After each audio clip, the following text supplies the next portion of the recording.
إن الحمد لله نحمده ونستعينه ونستغفره ونعوذ بالله من شرور أنفسنا وسيئات أعمالنا من يهده الله فلا مضل له ومن يضلل فلا هادي له وأشهد أن لا إله إلا الله وحده لا شريك له وأشهد أن محمدا عبده ورسوله أما بعد فإن أصدق الحديث كتاب الله وخير الهدى هدى محمد صلى الله عليه وسلم وشر الأمور محدثاتها وشر الأمور محدثاتها وكل محدثة بدعة وكل بدعة ضلالة وكل ضلالة في النار أما بعد. We have paper and pens available for people to write on. We suggest if you hear something beneficial, write it down. We used to call it when we studied taqyid al-fawaid. You're going to trap or catch the fa'idah. Catch it. How do you catch it? You put it on a piece of paper. We're also recording it and it will be available for everyone on social media to benefit inshallah ta'ala. We're going to continue in our preparation for the Dajjal.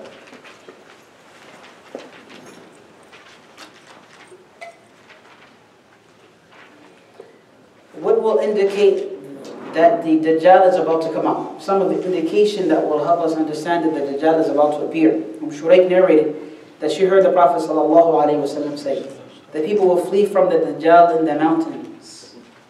Meaning they will flee to the mountains from the Dajjal.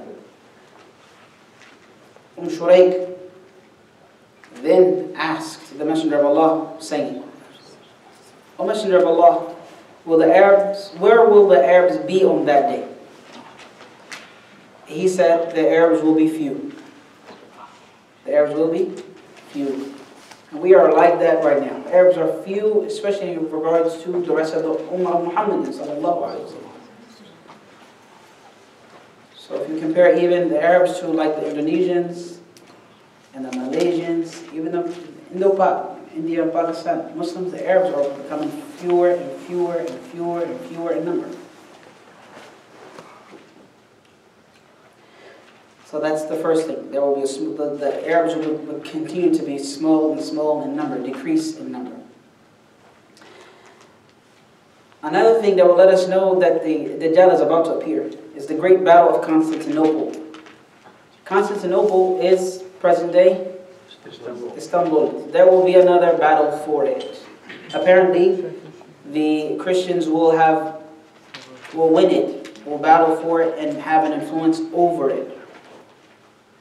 And they will either conquer it or they will be trying to conquer it. Mu'adh ibn Jabal radiyallahu anhu narrated that Rasulullah sallallahu alayhi wa sallam said, when Jerusalem flourishes and Yathrib, which is Medina, is in ruins. Now, when Jerusalem flourishes, Yathrib will be in ruins. When Yathrib is in ruins, which is Medina, the great battle will occur. And when the great battle occurs, Constantinople will be conquered. And when Constantinople is conquered, the Dajjal will appear. These are four things.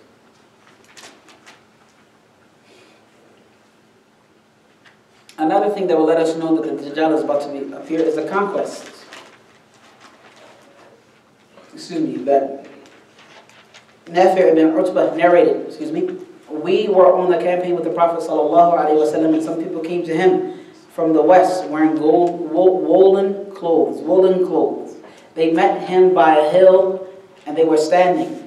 And the Messenger of Allah ﷺ was sitting. I said to myself, I should go and stand between them and him. This is Nafi' ibn Utbah. I should stand between them and him because they might try to assassinate him. Then I said to myself that perhaps it is a private conversation between them. So he said, I went anyway and I stood between them and Rasulullah sallallahu alaihi wasallam. Look at the Sahaba defending the Messenger sallallahu alaihi wasallam. He then said, and I memorized 4 statements which I can count on my fingers. He said, you will fight in the Arabian Peninsula, which we call Saudi Arabia today, Yemen, Oman, that's the Arabian Peninsula. You will fight there. and Allah will enable you to prevail over it. Then you will fight in Persia, which is modern-day Iran, parts of Iraq. You will fight there, and Allah will enable you to prevail over it, which has happened. Then you will fight in Byzantium, which is the Roman Empire, and Allah will enable you to prevail over it. Then you will fight the Dajjal, and Allah will enable you to prevail over him. He will allow you to be victorious over the Dajjal. One of the other signs is that the rain and vegetation will be withheld. Before the emergence of the Dajjal, there will be 3 years of drought, as we mentioned. Abu Umama al-Bahili narrated the Prophet ﷺ said, before the appearance of the Dajjal, there will be 3 difficult years in which people will suffer severe famine, which is lack of food. The first year, Allah will command the sky to withhold 1/3 of its rain and the earth to withhold 1/3 of its produce. The second year, He will order the sky to withhold 2/3 of its rain and order the earth to withhold 2/3 of its produce. In the third year, He will command the sky to withhold all of its rain and the earth to withhold all of its produce, and nothing will grow. And all hooved animals with the cleft in it, like goats and sheep and camels and such, will die, except those of the animals that Allah wills to stay alive. Another sign of the coming of the Dajjal is a lot of tribulations, a lot of chaos. Abdullah ibn Umar narrated, we were sitting with the Messenger of Allah sallallahu alaihi wasallam, and he mentioned tribulations, and he spoke at length about them. This lets us know that he was diligent sallallahu alaihi wasallam in teaching these realities that we're going over today. Until he mentioned fitnat al-ahlas, the tribulation that will be lengthy and intense. Someone said, O Messenger of Allah, what is fitnat al-ahlas? He said, people will flee and will lose their property and their families. Then will come fitnat as-sarra, tribulation caused by luxury and life of ease, which will be caused by a man from among my family, who will claim that he is of me, but he will not be of me, for my friends are the pious. Then the people will unite under a man like a hip bone over a rib, meaning unstable. Then will come the huge tribulation, which will not leave anyone of this ummah it will not leave anyone of this ummah without giving him a slap. So the tribulations that he's talking about that will come will strike everybody. When it is said that it is over, it will be extended. Yani when people think that it's done, that tribulation will be extended. And a man will be a believer in the morning and a disbeliever in the evening. Until the people are split into 2 camps. The camp of the people of faith, in which there will be no hypocrisy, and the camp of hypocrites or hypocrisy, in which there will be no faith. When that happens, then expect the Dajjal to appear in the day, within 1 day or the next day. I mean, these are things that will happen. Can you imagine? A person in the morning is a believer, but in the evening they disbelieve. In fact, unfortunately, we have a lot of that now. Especially with the spread of atheism. Especially with the spread of atheism and its accessibility and its influence in the media, in the schools. And our children, unfortunately, because we are not training them, we're not developing in them to prepare them for this problem. We don't. We just, we come to the masjid, we pray, we bring them to the masjid, we bring them to Qari Sab, let them read to the Quran, to the Hafiz or the Imam. Then we send them to school, mostly public school. And you just let them grow. But when we do that, we're setting them up for failure. We have to purposely train them and build them and develop them for the fitnas that they will face when we are gone.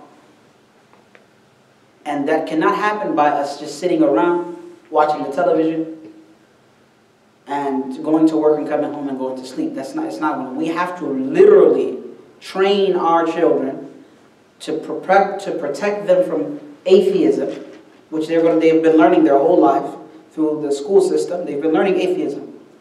That's what it is. Yeah, it's a separation of God from anything. That's why nothing about God is mentioned in anything in school. That's atheism, which is secularism, which is atheism. Of course, you probably knew that. So they're being taught that. So when they go to college, because we weren't trying to build them and develop them, to prepare them, then I've run into many people, many Muslim youth, who have so many doubts about Islam. And they are closer to either atheism or agnosticism. Atheism is the belief that God doesn't exist, and agnosticism is a belief that God exists, but they don't believe in organized religion.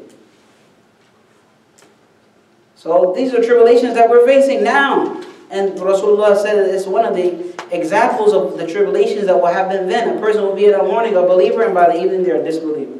La ilaha illallah. He also said that there is an appearance of 30 liars, 30 dajjals. They are minor dajjals. Samura ibn Jundub narrated that the Prophet ﷺ said that the hour, by Allah I swear, the hour will not begin until 30 liars have emerged, the last of whom will be the one-eyed dajjal whose left eye is abraded, which means white or covered.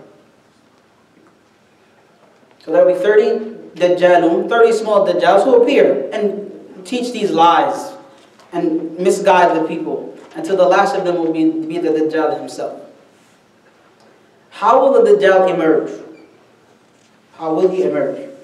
You remember the story of Tamim al-Dari and the Jassasa, that being that they saw that they could not distinguish his front from his back because he was full of hair?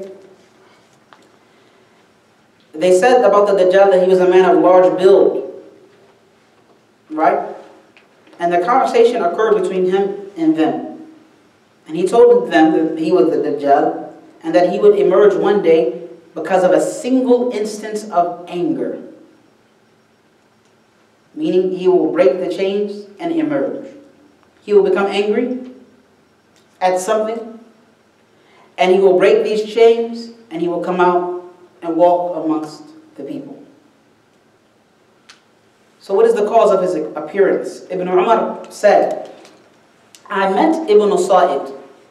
Ibn Sayyad. Who remembers something about Ibn Sayyad? Ibn Sayyad. Jewish boy. Jewish boy who was a black sorcerer, a magician. Black magic, white magic, all haram, right? Purple magic, also impermissible. There's no such thing, I'm just joking. Black magic, white magic, all haram. He practiced sorcery, however. Ibn Sayyad said that he knew exactly where the Dajjal was born and where he was now at the moment of his life, because he was taught by the shayateen and he was influenced and he communicated with them. He communicated with Satan himself, which is apparent in the hadith when Rasulullah said that Satan has confounded you, and he has been confused by Satan himself. Allah, he knew exactly where he was and so forth. So Ibn Sayyad, definitely, alhamdulillah, the scholars believe that he accepted Islam and he became a good Muslim. His kids also inherited Islam. They became outstanding Muslims. But Ibn Umar said, I met Ibn Sayyad one day on one of the roads of Medina. This is before the matter became clear. And I said something to him that made him angry. He was swollen with anger so much that the way that I was going, sharing with him, became blocked. Meaning I wasn't able to pass through it. Ibn Umar entered upon Hafsa bint Umar, the wife of the Prophet ﷺ, who had already heard about the incident. And she said to him, may Allah have mercy on you. What do you want from Ibn Sayyad? What do you want from Ibn Sayyad? Don't you know that the Messenger of Allah ﷺ said that he will emerge because of a single instance of anger? So beware of your anger and your expression of it. He will travel rapidly around the world. Rapidly. The Prophet ﷺ was asked about the speed with which the Dajjal will travel, and he said, like a cloud that is pushed by the wind. Meaning fast. Jabir even narrated that the Prophet ﷺ said that the Dajjal will emerge when people's religious commitment is low. And they have turned away from knowledge. He will have 40 days during which he will travel about. One day like a year, one day like a month, which is the second day, the third day like a week, and the rest of the days, which will be the 47 days, they will be just like our regular days, 24 hours long. But the first day will be how long? A year. The second day will be how long? A month. The third day will be how long? A week. And the rest of the days will be regular, normal, as we know it today. This hadith says he will have a donkey and the distance between its ears will be 40 cubits. It could mean, wallahu alam, it could mean an airplane or something other than that, or an actual donkey. For those people who say that this is figurative, there's some scholars who believe that this is figurative and therefore that figurative donkey is actually an airplane. Which is reasonable. Wallahu alam. It could be also a donkey with big ears. He will come to the people and he will say, I am your Lord. And Rasulullah said, but your Lord is not one-eyed. Written between his eyes will be the letter Kaf, Fa, Ra. And every believer will read it whether he is able to read or unable to read. He will pass by every source of water except Mecca and Medina, which Allah will forbid him, and the angels will stand at the gates of Mecca and Medina. So where will the Dajjal go? If he can't go into Mecca and Medina, where will he go? Anas bin Malik reported that the Prophet ﷺ said, there is no city except that the Dajjal will enter it, except Mecca and Medina. He will enter what? Every city. Every city. Like Kansas City, Missouri, Topeka, right? Help me out. Overland Park, Olathe, count, keep counting. He's going to enter every city. The Dajjal will never be permitted to enter Mecca or Medina. Rasulullah ﷺ said, on the roads leading to Medina there are angels. The plague and the Dajjal will never enter it. He also said, sallallahu alayhi, the Dajjal will come from the east, heading towards Medina, until he comes and he camps behind the mountain of Uhud, which is outside of Medina. According to another narration, he will climb Uhud and he will look towards the Prophet's masjid, and he will say to his followers who are around him, do you see that white palace? Meaning the Prophet's masjid, sallallahu alayhi. And then he comes behind Uhud. And when he does that, he will be met by angels who will turn his face towards Syria, which is where he will perish. He will be defeated in Syria, which is the Babylon. We'll talk about that in a second. And Rasulullah said that's where he will perish. Perish means be destroyed. Got it? That's where he will be destroyed. His life will end. I'm sorry, I have a good hearing. It's okay. You're doing a good job. Thank you. According to another narration, Mihjan ibn al-Adra, he said that the Messenger of Allah ﷺ addressed the people and he said, the day of salvation, and what is the day of salvation? The day of salvation, and what is the day of salvation? The day of salvation, and what is the day of salvation? And somebody asked, Ya Rasulullah, what is the day of salvation? People were so interested after he kept saying that. And he said that the Dajjal will come and climb Uhud and look at Medina. Then he will say to his companions, do you see that white palace? That is the mosque or masjid of Ahmed. Who is Ahmed? Muhammad sallallahu alayhi wa sallam. Then he will come to Medina, but on every road leading into it, he will find an angel with his sword out.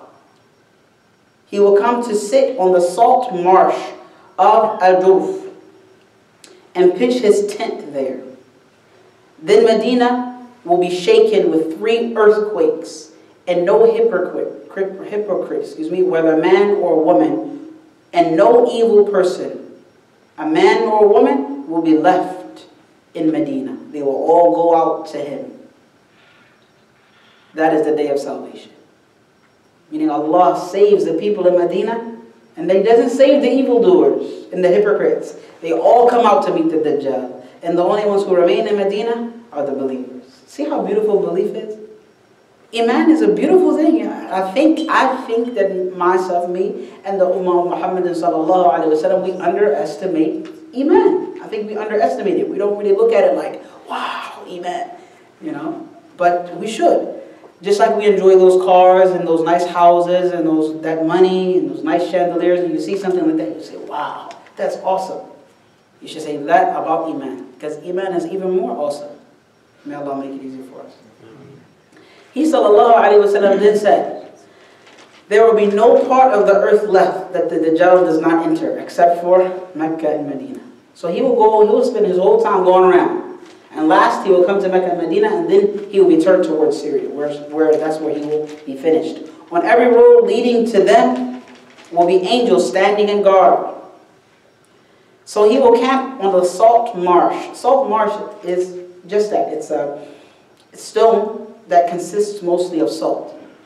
And you can look it up on YouTube. There's a salt marsh place. And the people of the area call this, there's like an encampment or like a little building structure area. People who live there call that the place of the Dajjal. People who live there believe that that's where the Dajjal is going to come. Maybe. And it's amazing. I don't know if it's a coincidence or not. But when you look at that place from the sky, I've seen it from the sky aerial view, it looks like one eyeball. I don't know. People might be, it might be superimposed, but maybe it's true. Wallahu a'lam. So then it says, he will stop at the red hill at the end of the salt marsh. Medina will be shaken with its people 3 times, and every kafir and hypocrite will come out of it. The salt marsh, of course, is a salty ground which is outside of Medina. After the people come out of that, we'll mention a story that happens in that place. One of the boys of Medina comes out to meet the Dajjal. We'll mention that in a second. And then he will be turned towards Syria, where he will be destroyed. Let me give you examples of the turmoil of the fitna of the Dajjal. So what is up? Like, what's the big deal? Some examples. Hudhayfa ibn Yaman radiyallahu ta'ala anhu narrated, the Prophet sallallahu alaihi wasallam said, he will have with him a garden and a fire. But his fire will be a garden, and his garden will be fire. He said, he will have with him water and fire. Another narration. But his fire will be cool and his water will be fire. He also said, I know what the Dajjal will have with him. He will have 2 flowing rivers. One that appears to be water and one that appears to be flaming fire. If anyone sees that, let him go to the river that he thinks is fire. And he's going to test you. He's going to come out and do some movement, right? And it's going to look like he has powers. So you saw all those movies, Mike, you know, the superhero movies? Or Magneto picked something up and froze it.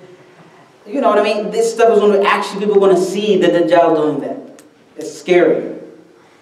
You were probably thinking, oh, that's cool, but man, he's going to pull people from Islam to disbelief. And he's going to help them get to the fire. So it's not really cool. In fact, that river that looks like fire will really look like fire. Really. And he said, sallallahu alayhi wa sallam, go into that one. We're going to mention that hadith here.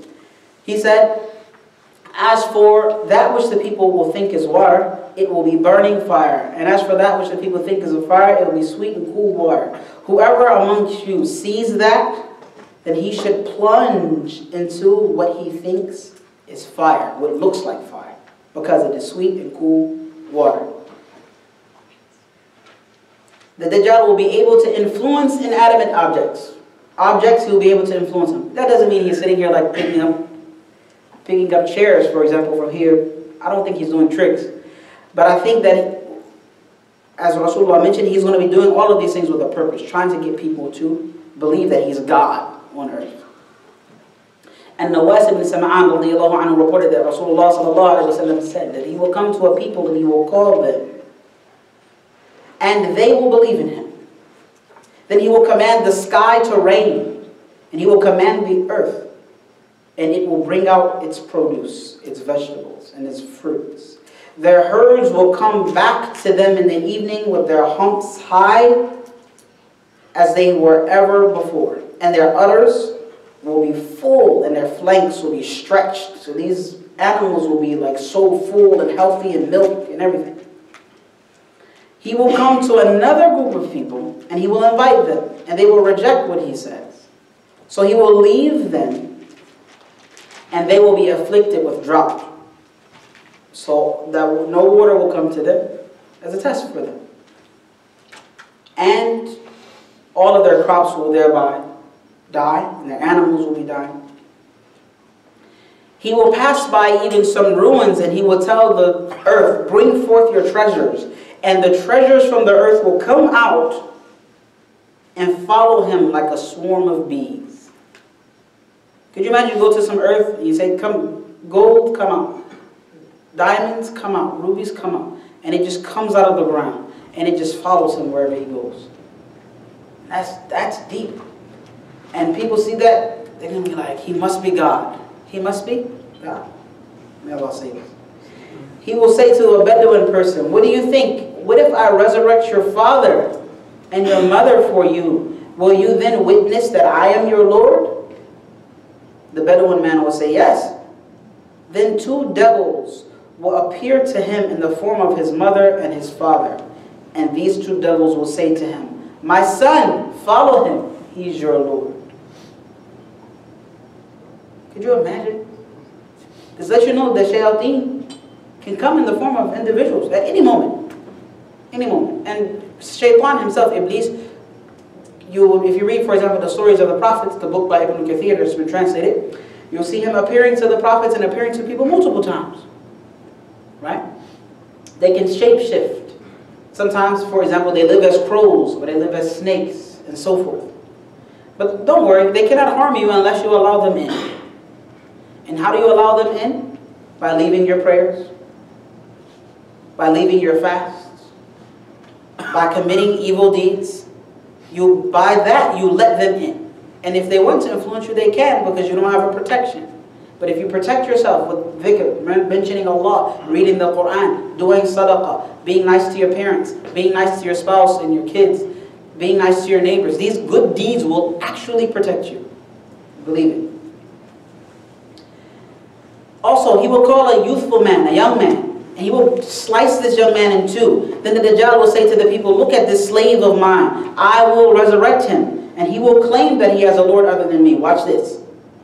The Dajjal will then command him to rise alive, and this boy will get up after the Dajjal sliced him in half. And who gives him life? The Dajjal gives him life, or Allah gives him life? Allah gives him life. The Dajjal has no power. The Dajjal, however, he thinks he does.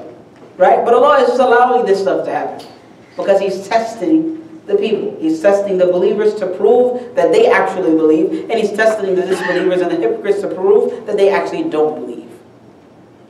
So hopefully we will be in the camp of the believers. May Allah join me with you all in the camp of the believers.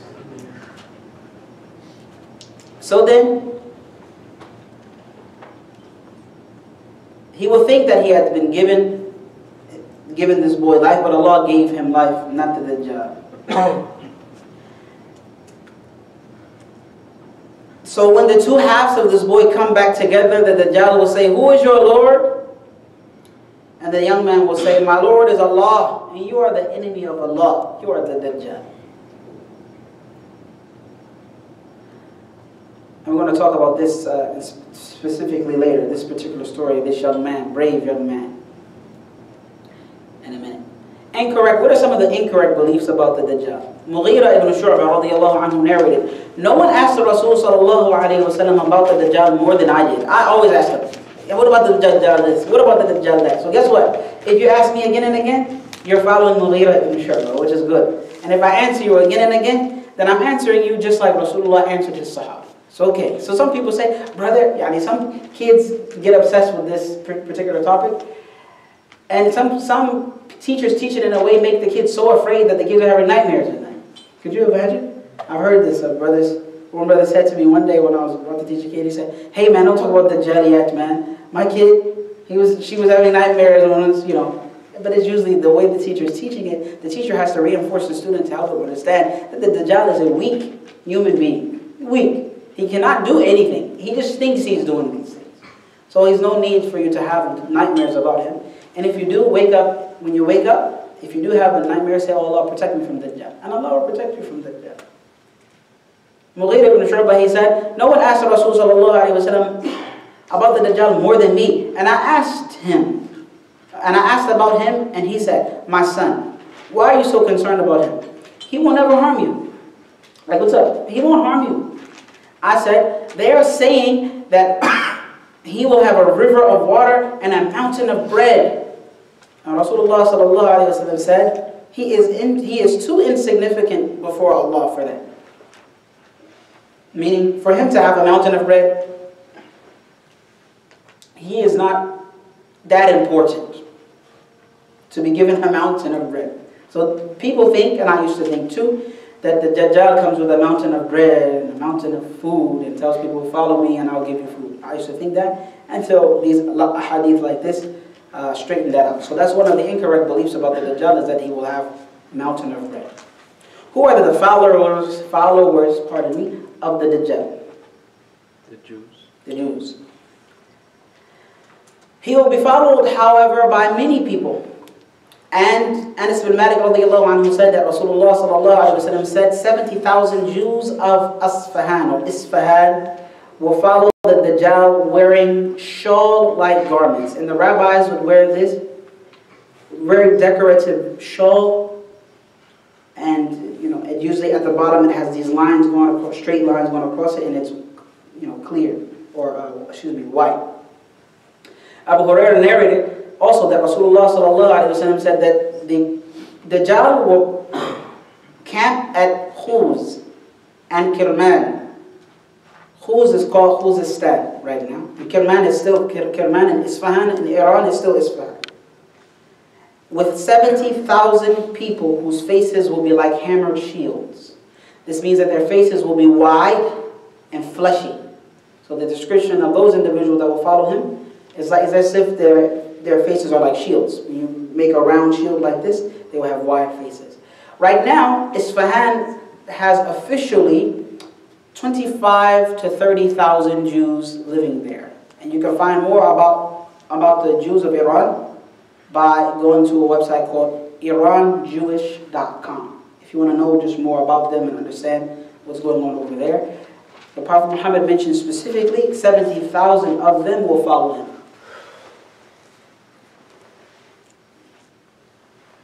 So why do you think most of the followers of the Dajjal will be the Jews? Why do you think that? They denied Isa. My brother said because they denied Isa. Okay, so what did Isa claim that they denied? Messiah. That he was a Messiah. So the Jews believe that one of the descendants of David will come and he will be a king, which they call Misyach. In Hebrew they call it Misyach, in Arabic is Masih, Messiah. And Jesus said that he was a Messiah. And the Jews disbelieved in that. And they killed someone who looked like him with the intention of killing him. And we'll mention that, inshallah, possibly next week. How the Jews of that time killed that individual who looked like Isa ibn Maryam, who looked like Jesus. In fact, part of the prayer rituals of the Jews is that it includes supplication for this Messiah to come out. And the Talmud that they follow explains some of this, that basically when this Messiah comes, there will be a bunch of garments of wool and wealth and food, and power will be restored to the Jews, and all of the nations will serve that Messiah and submit to him. In fact, they believe that for every Jew there will be 2,800 servants. and 310 states under his authority. They believe this will happen when their Messiah comes. It's in their Talmud, not in the Torah. Torah is different. Talmud is a secondary book that they believe in, that they take from, that their scholars put together.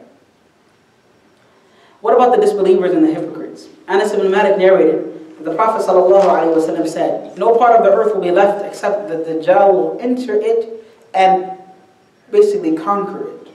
His influence of that town will prevail, will be uppermost. That means also that there will be some people there that will believe, but his influence in that town will be uppermost, the most influence. Then he will come to Mecca and Medina. All of the roads leading to them will have an angel standing guard on it. And the Dajjal will camp on the salt marsh, and Medina will be shaken with its people in it 3 times, and every disbeliever and hypocrite will come out of it. And that Bedouin individual that we saw and we heard about, it lets us know that sometimes when you're far away from cities and madaris, proper schools, as Bedouins typically live as like nomads, they go following their sheep and their cattle from place to place, and they may not focus a lot on education because they don't have the means to do so. So when ignorance is so strong, then a person can see his 2 parents come back to life, which is actually devils, and just because they say that he's your Lord, they will follow him. So that shows you how dangerous ignorance is. To not know or to be unaware is very dangerous. And I don't think any Muslim, I don't think any human being, or there are some exceptions to that, but most of the human beings in the world today don't have the excuse to be ignorant. Because everything is at the tip of our fingers. We can learn about everything. Except I would exclude those people who are living in, like, isolated islands and they have no electricity and stuff like that. Yeah, I think their ignorance is excused because they don't have a means to get to this information. But the rest of us, we don't have a reason or excuse to not know about this deen. Rasulullah said that Dajjal will camp on the salt marshes, and most of the people who will come out to him from Medina will be women. Most of the people who will come out to him will be women, and a man will go to his relatives, to his mother, his daughter, his sister, and his paternal aunt, and tie them up out of fear that they will go with the Dajjal. So to know that most of his followers will be Jews, and most of them, of all of them together, will be women. So we ask that we ask our brothers and our fathers to take a diligent approach to educate yourselves and to make sure that Islamic education is a part of your home so that your wife understands it and we don't have to worry about her being like one of those people who follow the Dajjal because she has knowledge. But we have to invest in it ourselves as leaders of our households, and maybe we can influence them to do it. And sisters, guess what? If the guys don't move, and they're not moving toward knowledge, please, with your time and your ability and your expertise and your intelligence, go ahead and study the deen. Perhaps with that you can influence your husband with a thing or two, and he will be more educated about the deen. But the responsibility is on both of us, men and women. And we said that the Dajjal will stay for 40 days. The first day like a year, the second like a month, the third like a week, and the rest of them like regular days. So how do we stay safe from the Dajjal? Number 1, keep away from him. Imran ibn Hussein narrated that the Prophet ﷺ said, whoever hears of the Dajjal, let him go far away from him. I swear by Allah, a man will come to the Dajjal thinking that he's a believer, and then he will follow him because of the confusion that the Dajjal causes. And he will cause this confusion. He will show you some tricks. You think it's a miracle. You follow him. You thought you were a believer just a while ago. Shuraik narrated that the Prophet ﷺ said that people will flee from the Dajjal and go to the mountains. And of course we know that during that time, the Muslims will be ruled by a single ruler who will be nicknamed Al-Mahdi, the guided one. And we already established that the guided one is only guided by the Quran and Sunnah, which just so happens to be present with us today. So just as he will be guided, we can be guided today in preparation for that. And of course in preparation for what is more important than that, which is the Day of Judgment itself. The second thing we can do is seek Allah's help. Ask Allah to help you. Abu Umama al-Bahili narrated, the Prophet ﷺ said, whoever is tested with his fire, then let him seek the help of Allah. You see the fire and you see the cool water. Your instinct is going to push you towards what? The fire? The cool water. Your instincts. So in order for you to overcome that fear, you have to seek Allah's help and jump into the fire. Because it's not easy to jump into a fire. Can you believe it's going to be fire cracking and popping, and you can imagine molten lava, for example. That's what I'm imagining when you say a river of fire. So you're going to have to seek Allah's help, and I'm going to have to seek Allah's help. Another thing that will help you and protect you from the Dajjal is knowing the names and the attributes of Allah. Because the Dajjal is one-eyed, and Allah subhanahu wa ta'ala doesn't have any defects. Him being one-eyed is a defect. But Allah has no defects. He's perfect. Everything about Him is perfect. His knowledge is perfect. His wisdom is perfect. His power is perfect. His forgiveness is perfect. Even His punishment is perfect. Even His punishment and His anger is perfect. Everything about Allah is perfect. So the more you get to know about Allah, then the Dajjal cannot fool you. He will be fooling many people because they're confused about Allah Himself. They're confused. They're not educated about who Allah is and how He is and what He does and why He does. And why there's nothing like Him. Allah said, لَيْسَ كَمِثْلِهِ شَيْءٌ وَهُوَ السَّمِيعُ الْبَصِيرُ. There's nothing like Him, yet He hears and He sees. And the Dajjal himself is going to be impaired. He cannot see out of one eye. And the other eye will be covered. Barely seeing out of that. But Allah sees. And He is not impaired in His sight ever. What else will help us and protect us from the Dajjal? Reading the first 10 verses of Surah what? Al-Kahf. What's the easiest way to memorize Surah Al-Kahf? Tell me. Reading it on Friday. Reading it every Friday. Reading it every Friday. So I memorized Surah Al-Kahf personally before I memorized the Quran. And the reason why is because I was reading it every Friday. And it's like when you read it like that, you don't even try to memorize it. You just, because you keep reading it, it just automatically saves to your brain. And at that time when I memorized it, I didn't understand much of Arabic. But because I kept reading it, it went to my subconscious. And then I realized that I memorized it. So if you read it every Friday, you'll memorize it quickly. Inshallah, about a year or so, you'll memorize it.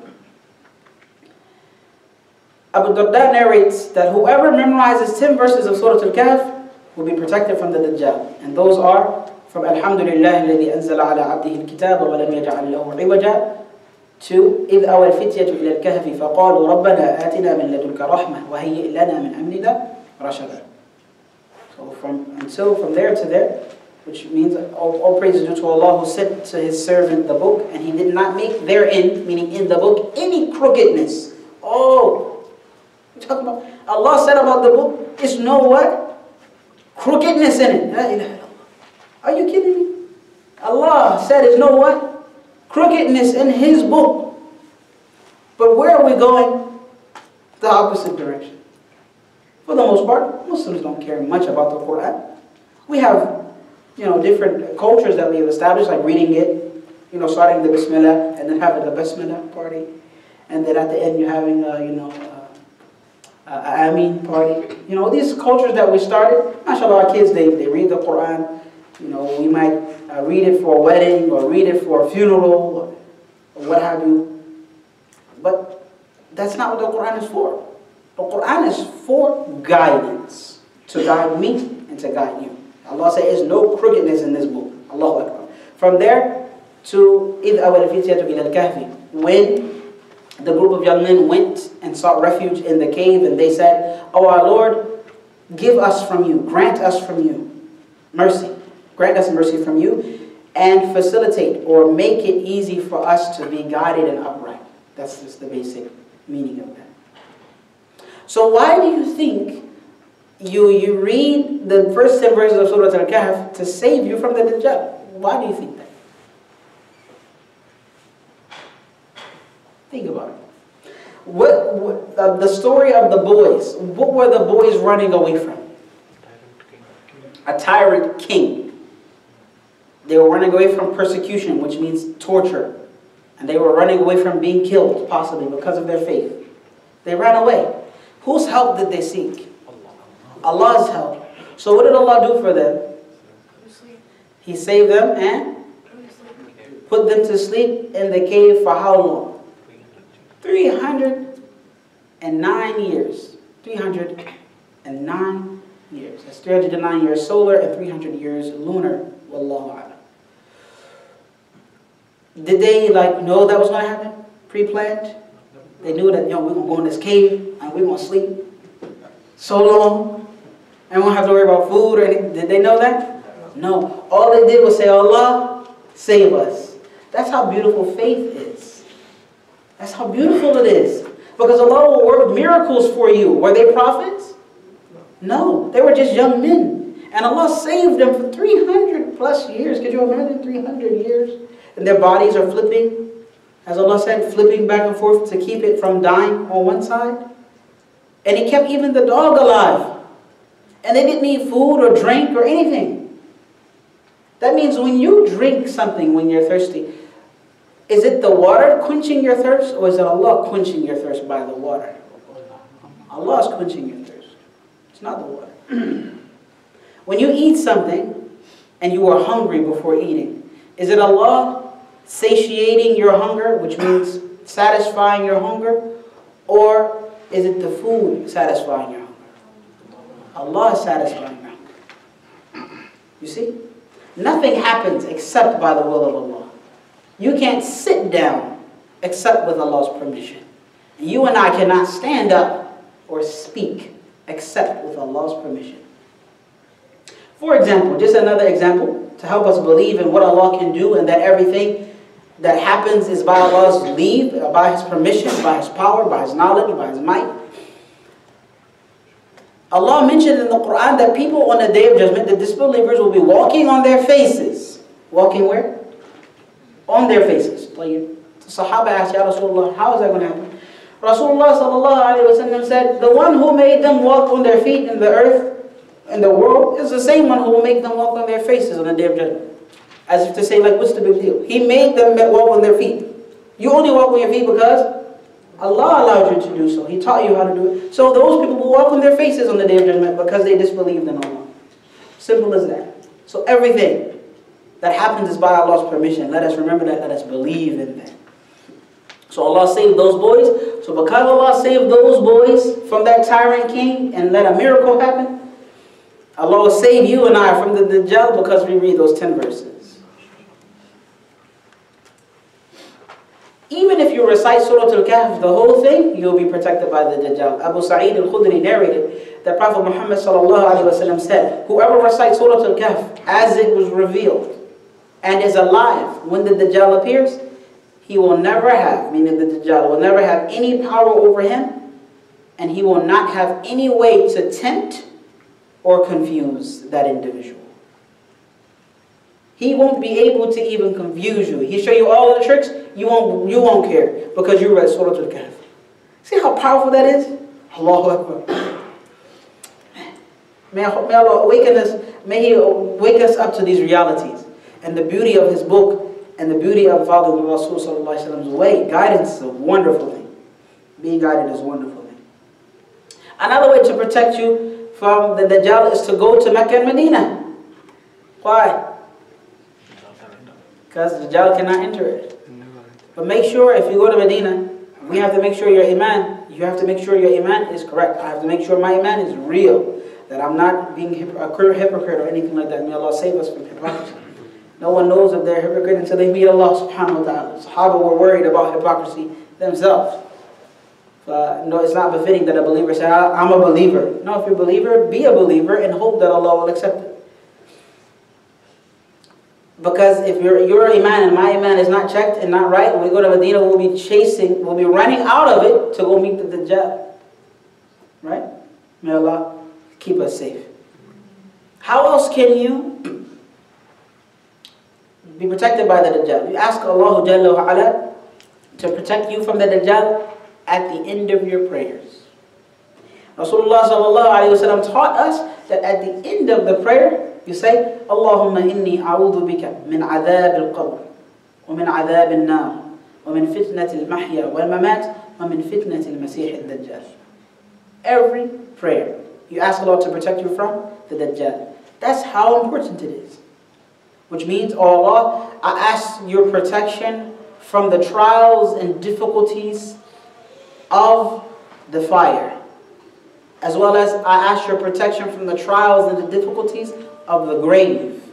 And I ask your protection from the trials and the difficulties of living and dying. And I ask your protection from the trials and the difficulties of the false Messiah, which is the Dajjal himself.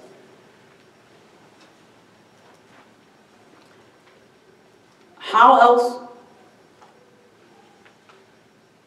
can you be protected by Allah Jalla wa Ala?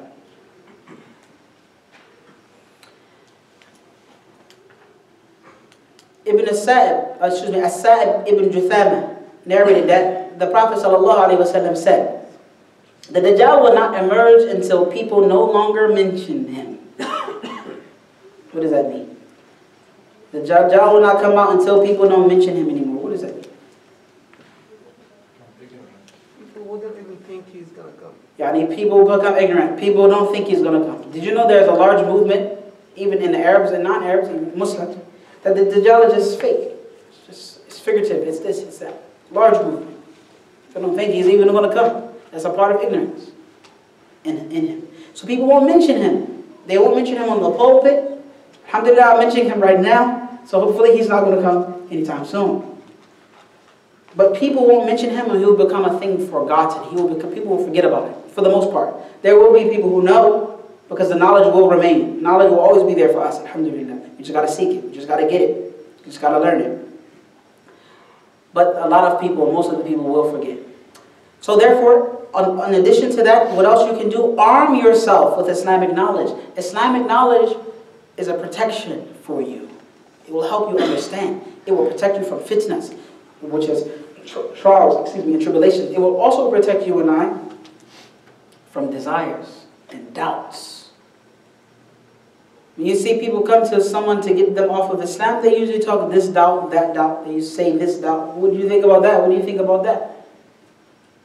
They're not coming to them with knowledge. They're coming to you with doubts to get you off of Islam, to get you out of Islam. If you arm yourself with knowledge, none of those doubts will ever affect you. So please, I don't think any of us have any excuse, not myself nor you all, to be ignorant about the deen of Islam. Abu Sa'id al-Khudri radiyallahu anhu narrated the Prophet ﷺ said that the Dajjal will come, but it will be forbidden for him to enter the mountain passes of Medina. And he will go to the salt marshes near Medina. And on that day, a man will come out to him who will be the best of its people and of the best of people. This man will say to him, I bear witness that you are the Dajjal that the Prophet ﷺ spoke of. The Dajjal will say to the people around him, if I kill him and bring him back to life, do you think that you will have any doubts about me? So they will say no. Basically, yeah, kill him and bring him back to life, we won't have any doubts. So he will kill the boy and bring him back to life. Of course, Allah is bringing him back to life, but the Dajjal thinks he is bringing him back to life. In another report, it says that he will strike him with a sword and cut him in half. Then he will call the young man, and the young man will come after being killed with a cheerful face. He will be smiling. And he will say, I swear by Allah, I am more certain now that you are the Dajjal than I was before. I really know that you're the Dajjal. See, that he is armed with knowledge. He has knowledge. He knows that Rasulullah ﷺ told us. He wasn't of those who said, no, the Dajjal is metaphorical. It doesn't mean anything. Or it means something, but it doesn't mean what you think. No, he knows that the Dajjal is an actual person that will do this actual fitness. So he says, you are the one that Rasulullah ﷺ told us about. You are the Dajjal. In another narration, the Dajjal will emerge and a man from amongst the believers will come towards him. and he will be met, meaning this man comes to the Dajjal and he will be met by some armed bodyguards and supporters of the Dajjal. And they will say to one another, in fact, they will say to him, where are you going? And he will say, I'm going to see this person who has come out. And they will say to him, don't you believe in your Lord or our Lord? They say. And then he will say, there's nothing hidden about your Lord. Basically meaning, and let me go see. If he's your Lord and really the Lord, I'll be able to see that. But this guy has a plan. This guy has what? A plan. He's going to go and challenge the Dajjal. So then he will say, or they will say, kill him. And then they will say to one another, no, didn't your Lord tell you not to kill anyone except with his permission? So they will let him go to the Dajjal. And when the believer sees the Dajjal, he will say, people, wake up. Wake up, I'm adding that. People, this is the Messiah that the Dajjal, or should be the Messiah at Dajjal, Masih al-Dajjal, that Rasulullah sallallahu alayhi wa sallam told us about. Then the Dajjal will tell them to lie him out like this on the ground. And then he will say, take him and strike him on the head. And he will be beaten. This young man will be beaten severely on his stomach and on his back. Then he will say, do you not believe in me? And the young man will say, you are the false Messiah. Then he will order this man to be cut in half with a saw. And this will be from the middle of his head to between his legs. It's kind of gorish. It's kind of scary. But Rasulullah taught it to us, so we're mentioning it, of course. Then the Dajjal will walk between the two pieces and he will say to him, get up. And he will stand up straight. Then the Dajjal will say to him, do you believe in me? And he will say, it has only made me more certain about you. I'm more certain now than I was before. And the believer will then say, people, he will not do it again to anyone after me. I mean, I'm the last one he's going to do this trick to. He won't be able to do it to anyone else. And he basically won't be able to trick anyone else with this type of trick anymore. Because it won't happen after that. Then the Dajjal will take hold of this young boy to slaughter him. But the area between his neck and his collar will become copper. And he's going to grab him and try to kill him, but it will become copper. He won't be able to touch it. Then he will hold both of his hands and his feet and he will throw him into a fire. And the people will see this young man being thrown into a fire and think he is being thrown into a fire, but he's being thrown into paradise. Because when he dies, where's he going? Straight to Jannah. Straight to Jannah, he's a martyr. He's not going to be asked on the Day of Judgment about what he did and what he said, nothing. Straight express pass ticket to paradise, because he died in defense of Islam. And he died teaching Islam, and this Dajjal kills him. Rasulullah said he is of the best martyrs on the Day of Judgment. He's of the best ones. Because if that's you think it's easy to go stand up to the Dajjal and say and then have them beat you and all of that? That's not easy. This young man is very courageous. This lets us know that cowardice, being a coward, is not a part of Islam at all whatsoever.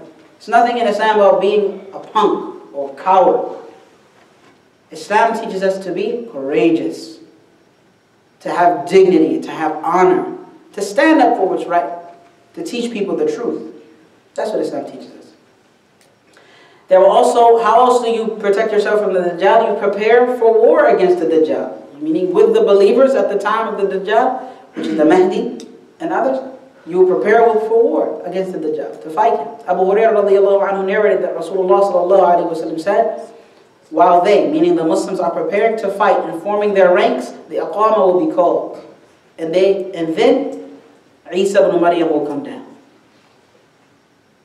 Hudhayfa ibn Usayd narrated that Rasulullah sallallahu alayhi wa sallam said, he will come to Medina, meaning the Dajjal, and defeat those who are outside the city and prevent those who are inside from leaving, meaning the believers. Then he will go to the mountains of Ilya. Ilya at that time was Baytul Maqdis, which is Al-Quds, what we call Quds today. In Jerusalem, it used to be called at that time Ilya, at the time of the Prophet sallallahu alaihi wasallam. And that was a name given to it by the Romans. where he will besiege it. He will besiege a band of Muslims, meaning he will cut off the supplies to a group of Muslims there. Then they will be going through a hard time because of that. Those who are in charge of them will say, what is keeping you from fighting this tyrant until you meet Allah or Allah grants you victory? Meaning there's only two ways. You fight him, which is the Dajjal, and you granted victory over him, or you die in the path of Allah and you meet Allah. You didn't lose. Of course, it's not that easy, but either way, you didn't lose. So then they will say, they will agree to fight him, meaning this siege that he's doing and keeping them locked into the place, they will agree to fight him. Then, in the morning, Isa ibn Maryam will be with them. So when they are ready to fight, Allah will give them Isa ibn Maryam. That shows you a lot. That you as a believer, and me as a believer, hopefully we are believers, we have to be prepared. We have to be ready for Allah's help. Then Allah will send help. And we have to agree to work together for Allah's help and for His deen. And when we agree to do that and we make this dedicated effort to do so, then Allah sends His help. It's as simple as that. Also, what the Muslim should do if he meets the Dajjal. Rasulullah said upon the authority of Abu Umama al-Bahili, between his eyes will be written the word kaf, fa, ra, or kafir, which every believer will read. Whoever among you meets him, then spit in his face and recite to him the verses of Surah Al-Kahf. He humiliated. He's not God. Spit on his face and recite the verses of Surah Al-Kahf. And if he says, he will be given power over one of the sons of Adam, meaning one of the children of Adam, whom he will kill and bring back to life. Meaning he will be able to do these things, as we already described. Abu Qilawa narrated from the companions of the Prophet ﷺ that he said, After you will come, a misguided liar, whose head from behind will appear very curly. It will be very curly. We said he's a white guy with very curly hair. And he will most likely look like a Jewish person, most likely. So then he will say, I'm your Lord. Whoever says to him, you are lying, you are not our Lord. Rather, Allah is our Lord, and in Him we put our trust. To Him we repent, and we seek refuge with Him from you. If you say that, the Dajjal will have no control over you. Meaning he won't be able to take your iman from you. And he will not cause you to be a disbeliever. Here, I'm going to wrap it up with how the Dajjal will pass away.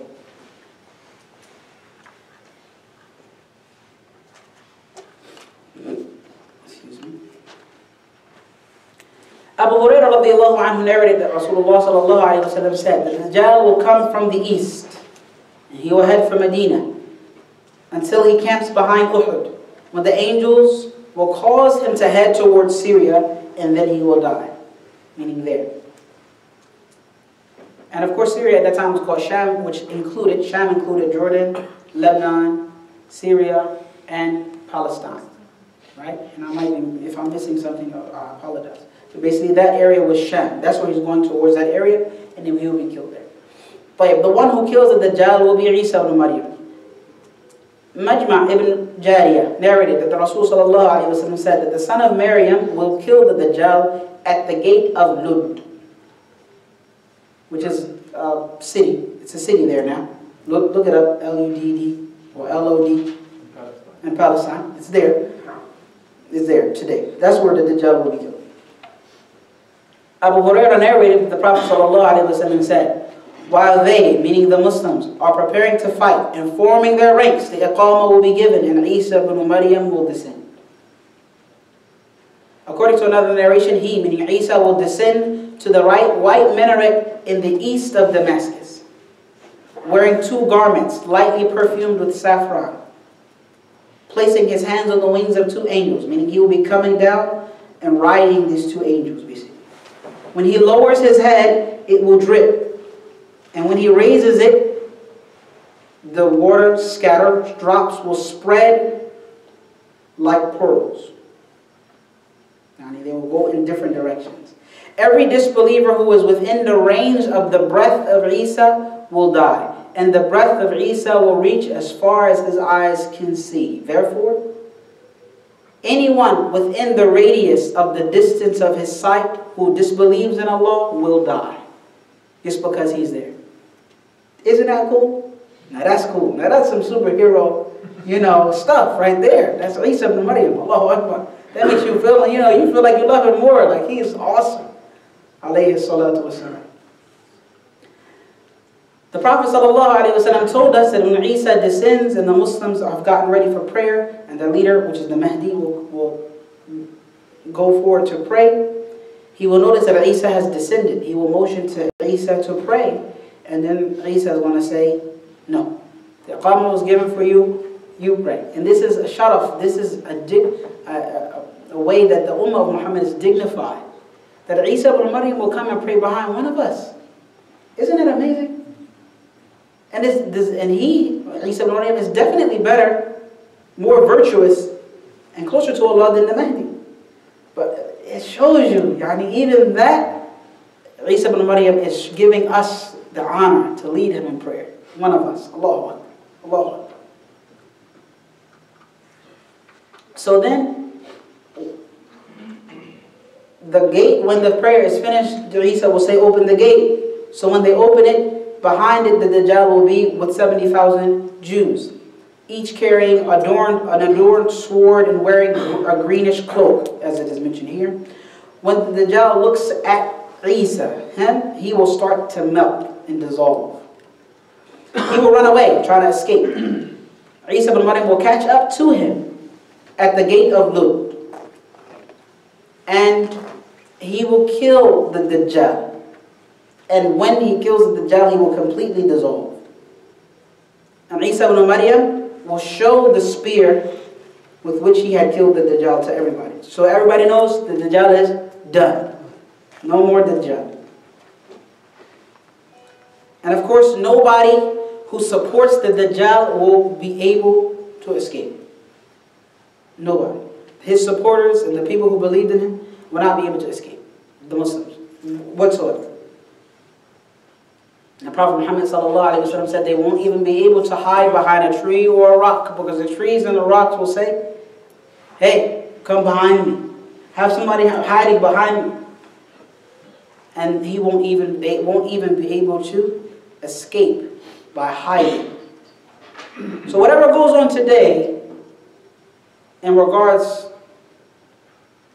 this battle between the forces of good and the forces of evil in the world, us against Satan and his forces, right? We, as the Muslim Ummah, we are against Satan and his forces. Whatever happens in the next decade, 2 decades, 3 decades, 4 decades, 5, 10, 20, 30 decades, doesn't matter how long it takes.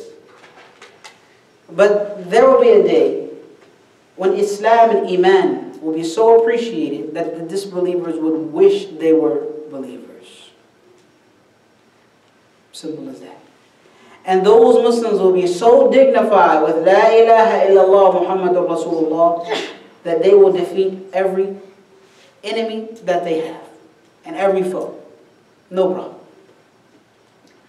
And they will be in the battle with Isa ibn Maryam, and they will destroy the greatest fitna that this world has ever seen. Be in no doubt about that. And perhaps we, with La ilaha illallah Muhammadur Rasulullah, because we wish we could at least support Isa ibn Maryam, maybe Allah will count us amongst them in regards to our niyyah, our intention. But while we are here, we got some work to do. La ilaha illallah Muhammadur Rasulullah must be understood by us, and we must help other people to understand it. So that if they accept it or reject it, then they accept it or reject it upon clarity and understanding, not upon confusion. Confusion is prevalent today about Islam and about many things. But we are here to help people, to help them understand La ilaha illallah Muhammadur Rasulullah. But we also have to clean up our homes. Our house is pretty messy.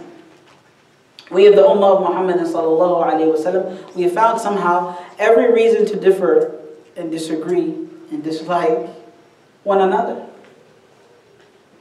But if the same Lord is going to hold me to account, if that's the same one that's going to hold you to account and the rest of the human beings and jinn kind, if he's going to hold us to account, then there's obviously something that we can all refer to settle our differences.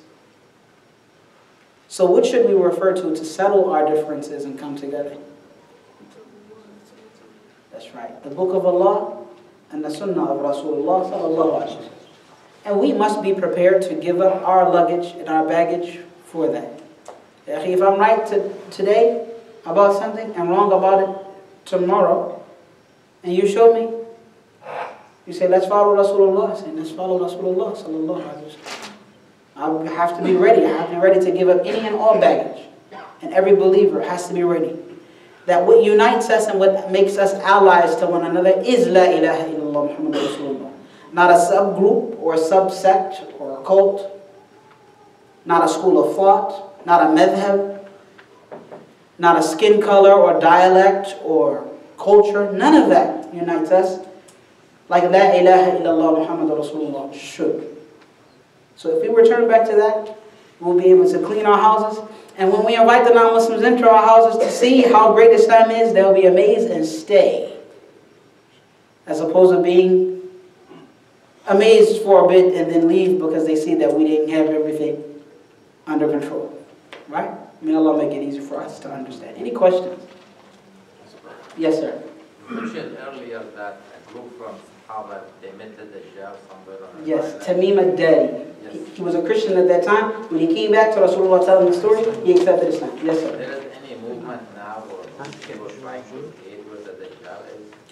As we said, Ibn Sa'id said that he knows exactly where the Dajjal was and where he was born. So there are people on this earth, possibly soothsayers and magicians and devil worshippers, who know where the Dajjal is. It's possible.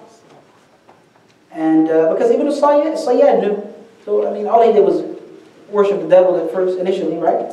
And of course, alhamdulillah, he came to Islam, but he still knew that knowledge. But he said, is there any group of people trying to find it? Yeah, even if they find it. He's not going to come out until it's time for him to come out.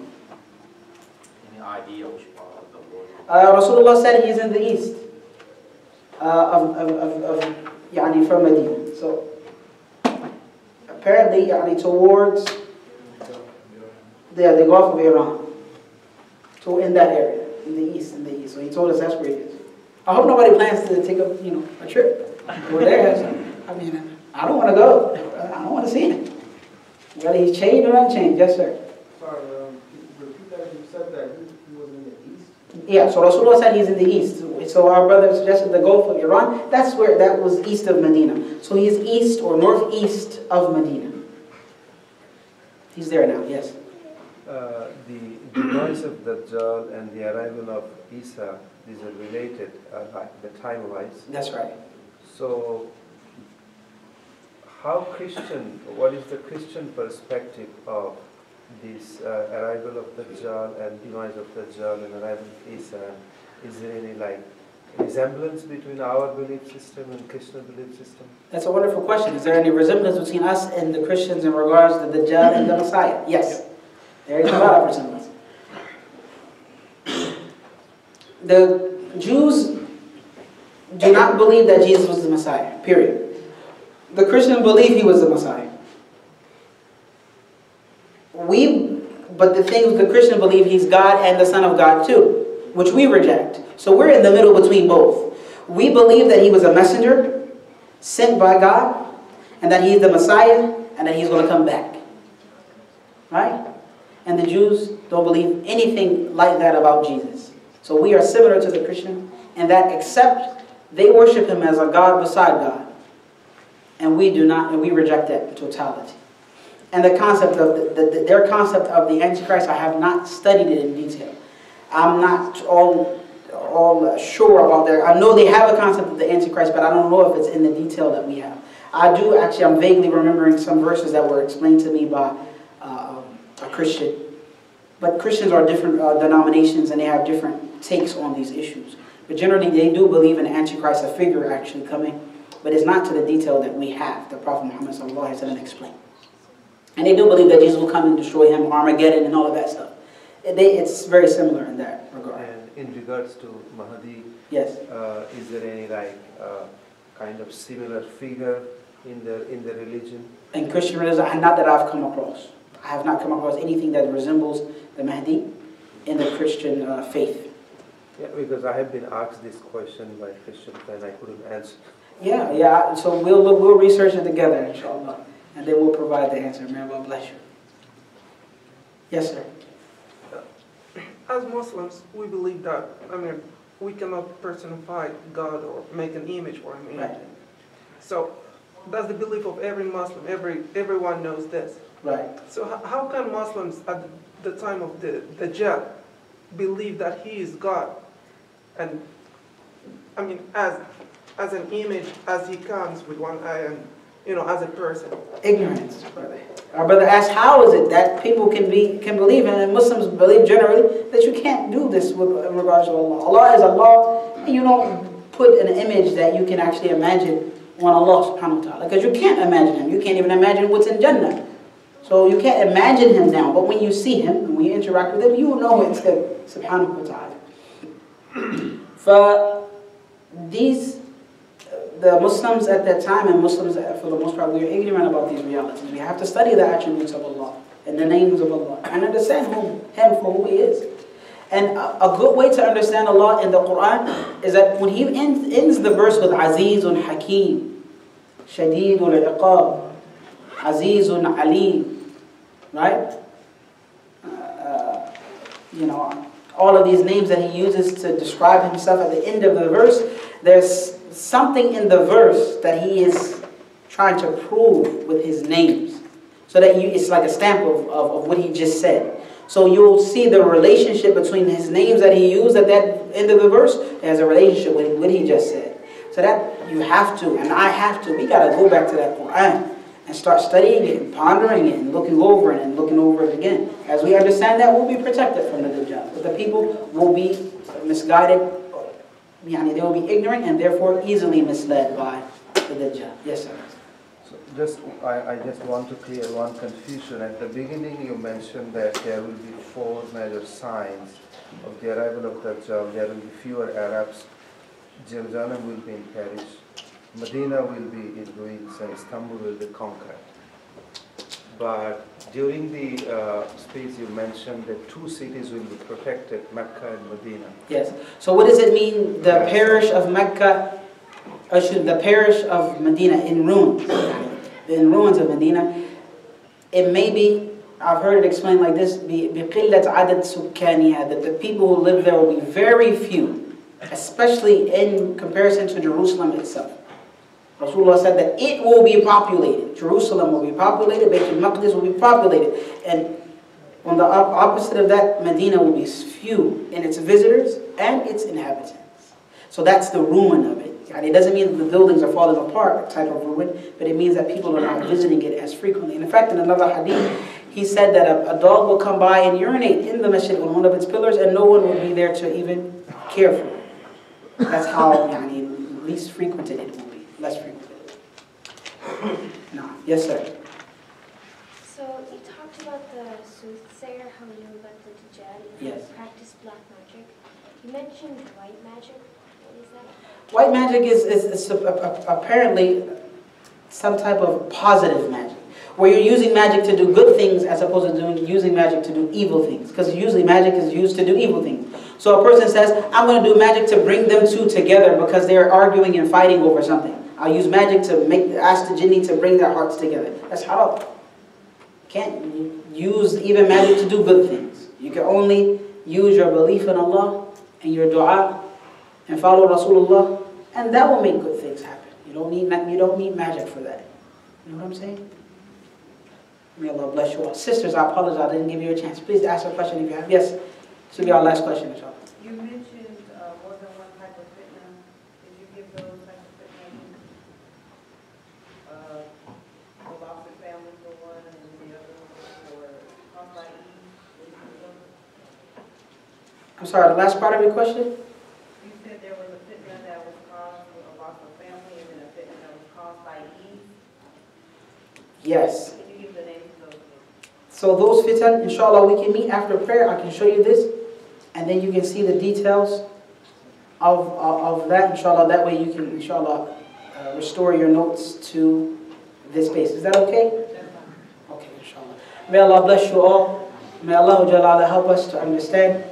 May Allah Jalla wa ala bless us in this La ilaha illallah Muhammadur Rasulullah. Bring us together, unite our hearts upon it, make our actions to fall in line with it, help us to support this statement until the day that we pass. And we ask that Allah subhanahu wa ta'ala resurrect us upon La ilaha illallah, and then He causes us to pass upon La ilaha illallah. And anything that I've said that was correct, then it is from Allah, not from me. However, anything that I've said that is incorrect, then that is from me. I apologize for that, and from shaitan. Sallallahu wa sallam ala nabiyyina Muhammadin wa alihi. Alhamdulillahi rabbil alameen.